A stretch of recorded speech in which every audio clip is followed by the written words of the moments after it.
Hello there, welcome to the Saroy channel wherever you are in the world, and so much love to each and every one of you. I hope you're doing great. I'm doing well, thank you very much, and I'm really grateful that you've joined me for part 2 of our story, because what a wonderful story this is, and I look forward to enjoying it with you. So before we continue with part 2 of our story, don't forget to subscribe to the channel, click the notification bell and the thumbs up, and let's continue with part 2 of our story. It was an hour after my conversation with Aunt Jane. My mother experienced another stroke. She was unable to talk or move, so she couldn't exactly protest when I called an ambulance to take her to the hospital. I was to learn later that my mother had never visited Dr. Eidsman, as she had assured me she had done so.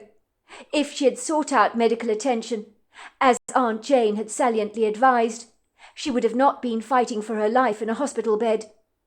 My mother was placed on a ventilator and had a feeding tube inserted into her stomach. She was unable to talk or move her body on the left-hand side. She couldn't swallow, eat or drink. I felt so angry with her for her apathetic insouciance towards her health, because she had placed the whole family into an emotional turmoil, as we wondered whether she was going to actually live or die. It was touch and go for a while, especially when she got a bad infection that needed treating with antibiotics.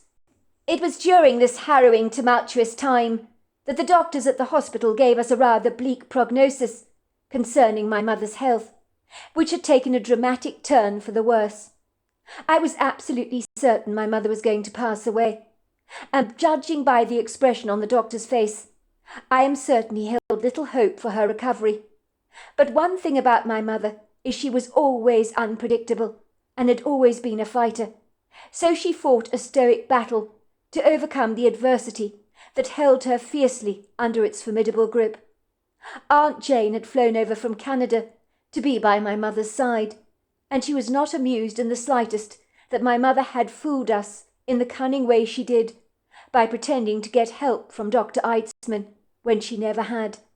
She shook her head of short grey curls contemptuously and said, "That sister of mine is her own worst enemy.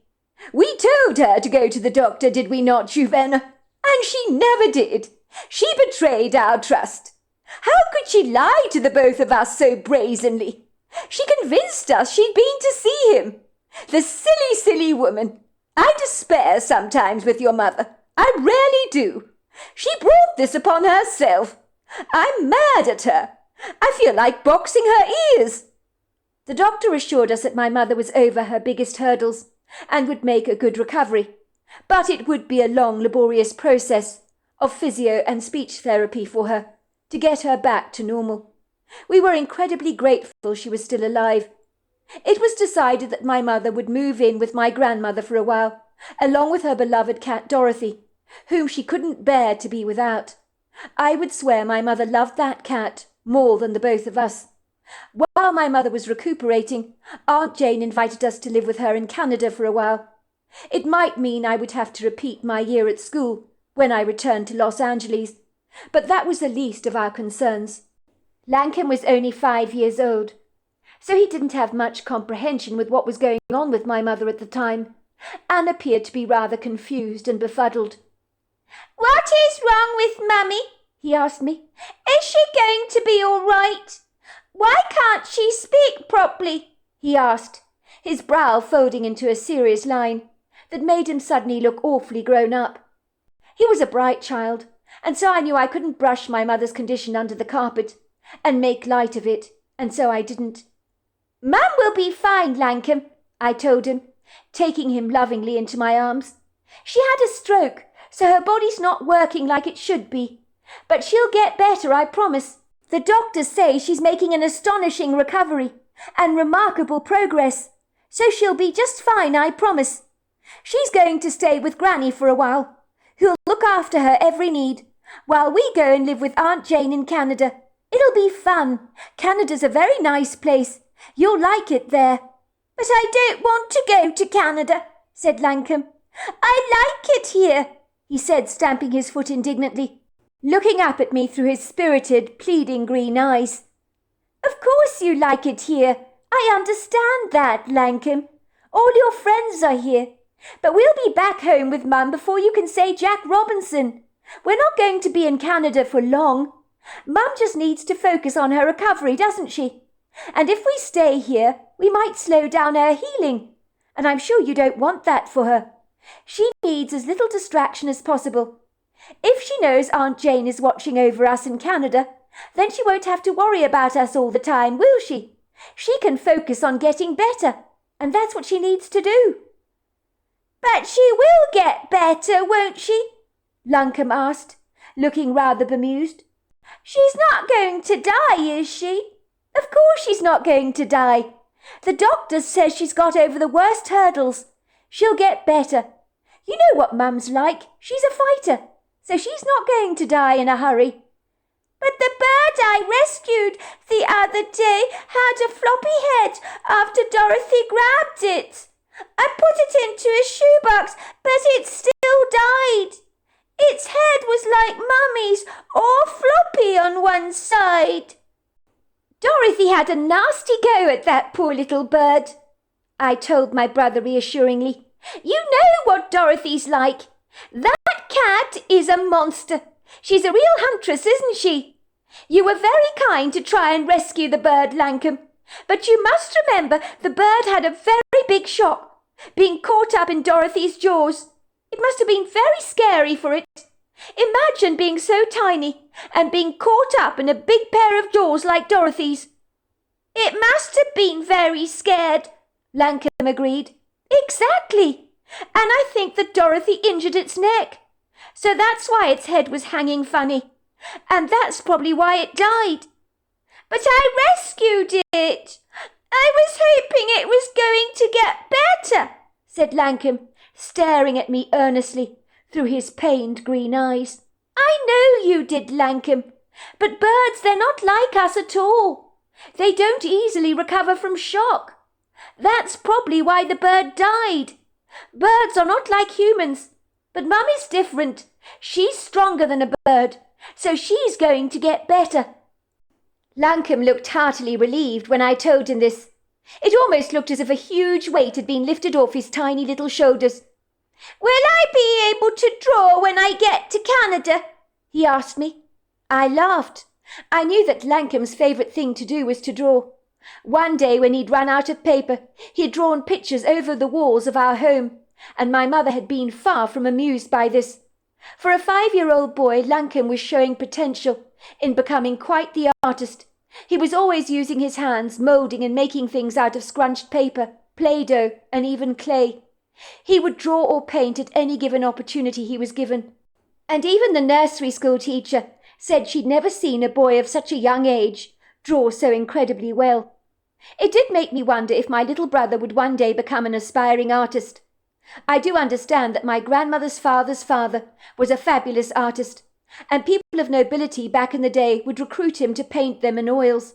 Some of his work can still be found in the residence of stately homes. Of course you'll be able to draw as much as you like. You can do whatever you want to when we get to Aunt Jane's in Canada. It'll be just like the things you do at home, only we'll be in a completely different place. I promise you we're going to have lots and lots of fun there. Aunt Jane has promised to take you to a special art shop that she knows to get you your essential supplies. After all, every artist needs the tools of the trade, don't they? At this, Lancome's face lit up. Art supplies were much more exciting for him than the promise of candies or ice cream. It was spring when me and my brother arrived at Aunt Jane's wooden home in the Rocky Mountains. With only a couple of suitcases in our possession, they were almost antiques, they were so incredibly old. One of them had stickers on it marking the end of the Second World War, with signs that read, "Good always wins in the end," and "Remembering our lost fallen comrades for their heroism." There was a sticker advertising Dot's gumdrops, which I understand were the most popular candies in 1945. There was also a little caricature person on the logo, throwing up the drops in the air, labelled lime, orange, cherry and lemon. There was a sticker advertising Hershey's tropical bars, made by the Pacific Theatre Company, which were given to the American troops in 4-ounce packages in 1943. There were about 5 stickers on the front of my suitcase, advertising M&Ms, which were also given to the American troops. There was a picture of a soldier holding a packet of M&Ms in his hands, and there was a caption underneath that read, "You can carry me in your pockets, and I won't melt." It would seem me and my brother's time-worn, somewhat dilapidated suitcases were still surprisingly strong, and they told a story of a time around World War II. I was naturally surprised to learn from the stickers that M&Ms had been made especially for the American troops in the war. I had no idea they went back so far in our history, because they were one of my favourite candies. Aunt Jane's house was called the Torvalls. On the outside it resembled a sizable 2-story exquisite all-wood Swiss chalet, with its floor-to-ceiling glass windows, extensive balconies overlooking prepossessing views of the mountains. When me and my brother Lancome arrived at the Torvalls, I think the word to describe our reaction to Aunt Jane's house was we were both absolutely spellbound. We were locked under a bedazzling magic spell, or caught up in the seventh heaven, so to speak. I had never been so captivated or enchanted by so much beauty in all of my life. I don't think I ever believed such a natural, resplendent, real, raw, unadulterated beauty could actually exist. I now understood perfectly why Aunt Jane had made the Rocky Mountains in Canada her home. Aunt Jane told me these massive mountain ranges stretch like a large elastic band all the way from Canada to New Mexico, and this wilderness is composed of 250 acres of land, which is why it has been described as a rambler's paradise, and I could see why this was the case. The smouldering mountains confiscated the skyline with their glorious voluptuous contours that reminded me of Rubenesque women that you see in those old paintings. The house, known as the Torvalls, was reasonably modern-looking. It had been built in circa 1961 by a man called James Torvall, hence the name. The irony is the Torvalls today would probably be considered quite modern, with its high ceilings and generous Edwardian stone fireplaces. When Aunt Jane bought the house, it was alleged that James Torvall was selling the place because his wife Anna, a few weeks prior, had gone on a casual stroll in the woods and was never to be seen again. It was alleged that she might have been killed by an angry mother grizzly bear. It would seem someone local, a few weeks prior, had been attacked by a rogue bear. It was assumed the same grizzly had attacked Anna. But unlike the person that had escaped with his life by pretending to be dead, it would seem Anna had not fared so well. That was the conclusion of the police at the time, that had searched the area with a fine tooth comb, to no avail, but Anna's body was never recovered, although there was evidence that a bear had recently been in the area, which lent credence to the idea that Anna had been ravaged by a grizzly. Aunt Jane had bought the house from James Torvall at a troubling time in the man's life. He didn't wish to stay on the property any more, once his wife had vanished, which was perfectly understandable. It was said he was defeated by a great overwhelming grief. His wife Anna had been passionate about the Rocky Mountains and had always dreamed of waking up to idyllic mountain views every single day of her life. She adored working with oils on canvas and would regularly paint pictures of the idyllic scenery that surrounded her. Anna Torvall was naturally gifted at all things creative. She had a natural flair for cooking, to painting and drawing with charcoal. James Torvall had built his beloved wife her quintessential dream home, designing the place with so much attention to detail and no expense spared, so that his beloved, most beautiful wife could lie in the lap of luxury while thoroughly enjoying the serene, tranquil views over the mountains and painting to her heart's content. Once James Torvall's wife had gone missing, his mountain home that invited so much promise made the man melancholic and lugubriously sorrowful, reflecting bitterly over his great loss. So that was when he decided to sell the Torvalls to Aunt Jane, because it broke his heart to live in the house without Anna around. When Aunt Jane first moved into the Torvalls, she said for a long time the house felt so morose and cheerless, almost as if a doleful, dark, inauspicious energy had greedily descended over the property, like a thick, forlorn, invisible, heavy-hearted fog, so that in the circumstances She very nearly considered selling it, because the pessimistic ambience it generated was not rubbing off on her positively. "I don't know," she told me, shaking her shock of grey curls. "When I first moved into the Torvals, I thought I'd quite literally hit the jackpot. I really did. I mean, it was just such a beautiful house, with no expense spared. So I got the place for an absolute steal, and I wasn't going to look a gift horse in the mouth. So I literally snatched it up in minutes after viewing it. I could see the Torvals had built the place with only love, and it was James who'd built this place for his wife because he adored her so much. I mean, look at the quality fixtures and fittings within the house. The man clearly wanted the best of everything in his life.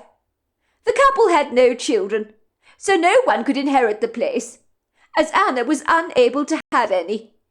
I would be sitting at my table with my sewing machine in my sewing room, preparing a dress for a customer, and I would be hit with such a dreadful languishing melancholia for no reason at all. And I'm not an emotional person by any manner of means. I would almost tune into this pensively gloomy atmosphere that seemed to hoover up all the light in the house. I would begin to burst into tears and cry for no reason at all, and I've never ever done something like that before.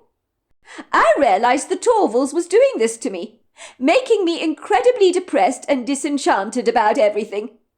I thought maybe I was picking up on James Torval's lamentable grief after the loss of his wife Anna, whom he knew was almost certainly dead.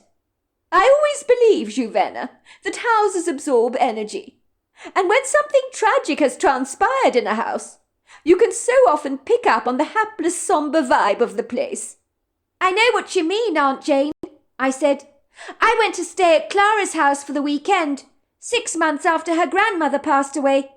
Remember you met Clara Phillips when you were staying at our house last Thanksgiving. I'm sure you met her grandmother Maddie, because Mum invited the family for dinner. Do you remember?" "Oh, yes, I do remember very well," said Aunt Jane reflectively. "I had no idea the lovely old lady had passed away. She was such a character. I'm so sorry to hear that, love. But I guess old age catches up with us all in the end, doesn't it? The woman was in her late 90s, and was as sharp as a hawk, with a delightful sense of humour. I do remember that. She had me in stitches all evening that night." "Well, as you know, Aunt Jane, Clara's grandmother Maddie lived in the house with the Phillips family. I'd always see her when I went to stay with Clara. When she was gone, the house seemed melancholic, if you know what I mean. As if something was missing, without her lively presence around, that is. I really liked Maddie a lot. She had such a bubbly personality, and with her gone, the house seemed vacuously forlorn, almost lost, if you know what I mean, as if it was struggling to find its new identity." "Well, there you go then, love. Now you understand exactly what I'm talking about. You see, Juvena, everything has energy. Even inanimate objects like a table do. Let's just say houses definitely have energy, and it's the people that live in the houses that give it an identity, as houses are extensions of ourselves. Well, let me get on with my story, shall I?" "Please do, Aunt Jane." "Well, I was feeling very miserable living here at the Torvals. The place was really getting to me. I was in a great amount of despair. So I was about to put this place on the market, and I was in any given moment going to contact the estate agents. But the next-door neighbour, who lives near me, opposite the wood-grove, well, her name is Marjorie. Now, she's a very lovely lady. I'm sure you and Lankin will both meet her soon enough, because she's bound to pop around with some of her delicious homemade treats. I told her you were going to be staying with me shortly. She can't wait to meet the both of you. Well, she was the salient one whom suggested to me at the time that I got the Torvals blessed by a priest. I wasn't sure if it would work, but it seemed like a good idea." "But I don't understand, Aunt Jane. I thought houses were only blessed by priests if there was demonic activity in a place." "Not necessarily, love. You've got that wrong. Anyone can have their house blessed. And some people, when they move into a new place, they do just that, in case there's any negative energy lurking around. And in my opinion, it's not a bad idea, if a house has enjoyed a rather dark history. I was skeptical when she made the suggestion, but I was at the end of my rope and was willing to try anything. You see, I didn't really want to sell the Torvals, which was the name of this property, as you know. James Torval named his house after him and his wife, hence the name the Torvals. Anyway, Marjorie arranged for Father Reese Bonoski from our church to bless my home. He said he could pick up the very doleful energy of Anna Torval herself here in the house. He said that? I asked, looking confounded. Are you saying that Anna's ghost was in this house? Well, I don't exactly know about that, Juvena. The word ghost sounds so literal, doesn't it? Let's just say that the father felt her energy was very much around. I'd always thought it was James Torval's energy that was around. But no, he picked up on her. When Anna Torval mysteriously disappeared, it had a very disquieting effect on the local community, as you can imagine. It was said that James Torval loved the bones of his wife Anna. Father Reese, who was an amazing clairvoyant, believe it or not, emphatically believed Anna's sad, lugubrious energy was robbing me of my joy. He emphatically believed I felt so miserable because I was picking up on her grief. I could not believe he was telling me all this, as he knew nothing about the house and its history. But it did make a whole lot of sense to me. He believed that maybe if Anna Torval was tragically killed, she wasn't ready to cross over to the other side, as her life had been taken from her far too soon. It was rather bizarre to think that her energy had been hanging around me all this time. The father prayed for Anna Torval, told her to go over to the light, I believe. Then he prayed for the Torvals and threw holy water all over every room in this house. Let me tell you, Juvena, the heaviness lifted at once, and never ever returned, I'm glad to say.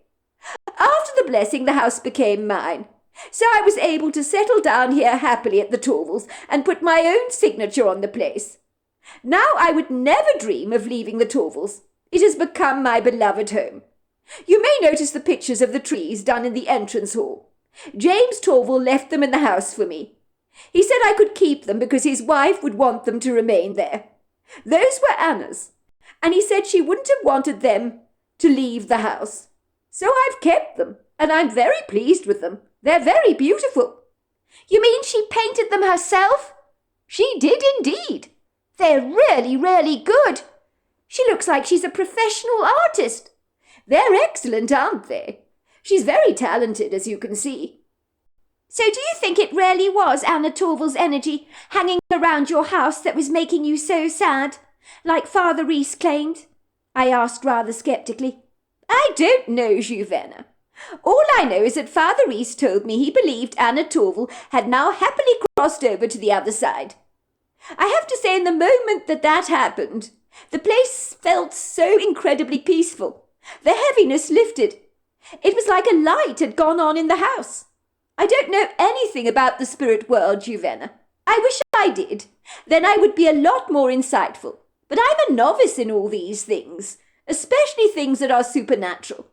I'm just telling you my own personal experience. It is what it is. I guess some spirits hang around if they have some unfinished business to attend to. If they don't know, they're dead, possibly.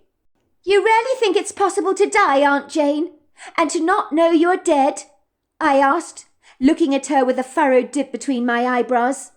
Yes, I do, as a matter of fact, said Aunt Jane, running a hand through her grey curls, a habit she engaged in when she was deep in thought. It's a distinct possibility. You see, they say when you die, it's rather like walking from one room into another. So if you're not expecting to die, maybe you wouldn't know you were dead, would you? I don't expect Anna imagined for a single moment when she went for a stroll in the woods that day that this would be the day when she would be mauled by a grizzly bear. You see, Juvena, energy never dies. That's why I believe we live forever. And these days there is so much evidence to support these claims. All over the world, there are documented accounts, Juvena dear, of people being brought back from death, being resuscitated, claiming to have left their bodies, and experiencing their senses were 1,000 times sharper, and they felt so much more alive being weightless like that, without being anchored to these heavy, cumbersome bodies of ours. So they never found Anna Torval's body then? I asked my aunt. No, they never did, dear. The police searched the wood grove with a fine tooth comb, of course, but no trace of Anna was ever recovered. The locals believed she'd been killed by a grizzly bear, as there were lots of sightings of bears in the area at the time. And a mother grizzly can be a very dangerous animal if she thinks her cubs are threatened or in danger. If you're attacked by a black bear, you can fight back to a degree. But with a grizzly, playing dead is the best thing you can possibly do. And if you're attacked by a white bear, a polar bear, well, good luck with that. You probably won't live beyond a second. Did they use cadaver dogs, I asked, to see if they could find her body? Those dogs can pick up the scent of a dead body. I don't know, love. That's a very good question you ask. But I'm not sure they did. I don't think they believed anything untoward had happened to Anna in terms of a sinister motive in regards to her death. They believed she was the victim of a grizzly bear. So after James Torval sold you the Torvals, where did he go? Did he still remain in Canada? Of course he remained here in Canada, Juvenna. This is his home. Where else would he possibly go? Said my aunt, in a snappy tone of voice that suggested I'd probably asked a rather stupid question. I believe he went to live in Toronto with his brother. I think his brother's name was Paul. Yes, that's right. Paul, I believe it was. I understand James Torval died 8 years ago from kidney failure. My guess is he died of a broken heart. That's always the real reason when you lose a loved one. I mean, he never got over his wife's disappearance, did he? And I'm told his brother would say James would sit there with shoeboxes of letters he and his wife had written each other for years and years, and read through them looking so hopelessly lost. They were childhood sweethearts, you see. So losing the only woman he'd ever loved devastated this poor man. That is so tragically sad, I agreed. Imagine not knowing what has become of the woman you loved. There's no closure for you, is there, Aunt Jane? At least if you know how your wife died, and you have a body to bury, you can try to make the best of a bad situation. But not knowing what happened to your wife, that's got to be the worst thing ever. But supposing it wasn't a grizzly bear that killed Anna? I'm sure it was the case, but it might not have been a bear. Something else could have happened to her. I'm sure it was a bear attack, love, said Aunt Jane. And maybe some wild animals ravaged her body and took it away. But me personally, I don't believe anything sinister was involved in her death. But my next-door neighbour Marjorie begs to differ on this. She has a very different opinion. So your friend Marjorie thinks that Anna was murdered? Is that what you're saying? In a manner of speaking, she does, said Aunt Jane. Let's just say Marjorie has her own theories as to what happened to Anna Torval. When she visits you, you can ask her about them if you like. I'm sure she'll be glad to speak about the matter. I was not sure why I was so interested in the story of Anna Torval, and why she had disappeared so mysteriously in the way she did. But it was the first thing I thought of before I went to bed at night, and the first thing I considered when I woke up in the morning. Even in my dream state, I would actually see a woman with red hair and blue eyes, looking at me in earnest. I had never dreamt of a woman in such detail before, and when I learnt Anna had red hair and blue eyes, it gave me the chills. How could I dream of someone so clearly that I'd never met? But I was sure the woman in my dreams was Anna Torval herself. Was she actually reaching out to me? I couldn't be sure. Once me and my brother Lankham moved in with Aunt Jane, we felt very much at home at the Torvals. Aunt Jane was prudently practical, rather like a sensible headmistress. She always wore tweed skirts, pearls and cashmere cardigans, and only occasionally wore black, navy or white chinos. But no matter where we went, Aunt Jane was spotlessly attired. She was always incredibly kind and had a warm heart. She was much more reserved and private than my mother was, and ran a very well-ordered house, which she'd successfully made sumptuously cosy and homely. Where my mother was a bit messy, my aunt was the total opposite in every regard. She was shrewdly organised, sensibly practical, and incredibly efficient. Aunt Jane loved reading, so she had a massive library of books with walnut bookshelves that reached the ceiling. She had a large sewing room that she devoted to making her dresses for the glamorous boutique in town, where much of the credit for the designer creations could be laid at her door. Aunt Jane also took on private jobs, so occasionally people would pop around to the house to be measured up for a wedding dress or something. Aunt Jane would make them an outfit to measure. She was an extraordinary seamstress, and I could only marvel how nimble she was on a sewing machine. When Aunt Jane was busy with her sewing, I had to keep my 5-year-old brother Lankum fully entertained, so I guess in a way I became his full-time au pair, if you can call me that. I really loved spending this invaluable quality time with my brother, so I didn't care a hoot that I wasn't in attendance at school anymore, even if I was going to have to repeat another year. It had felt as if I was having a marvellous holiday, thoroughly enjoying the glorious views, exquisite idyllic scenery, and crisp, very fresh mountain air. I swear I never slept as well as I did when I was staying at the Torvalls. Aunt Jane owned some friendly free-range chickens, all that had their own names from Clucky to Down. She was also the proud owner of 3 very affectionate cats, who at their own time had found Aunt Jane and invited themselves to move in with her, in the presumptuous way that cats so often do. My favourite was a big fat tabby called Dopey, who was far too lazy to go anywhere, but loved to lie lackadaisically on the sofa all day, soaking up the sun. I adored stroking his fur, because he was so squidgy, and he had a purr on him that could rival any car engine. He had the most beautiful white moustache underneath his nose that made him look like a distinguished gentleman, so I made sure every night that that black cat slept in my arms. Aunt Jane's property was surrounded by alpine fields and exquisite views of the mountains. There was a vast collection of trees on the property that stretched out like a sizable yawn. I was apprehensive about going inside those woods, of course I was, after learning about what had happened to Anna Torval, even though the disappearing incident had happened an awfully long time ago. As strange as it may sound, I really felt as if the grove of woods was actually calling my name, almost as if something within me was drawing me into those trees, and I surmised it was probably my curiosity about Anna Torval's case that was never far from my mind.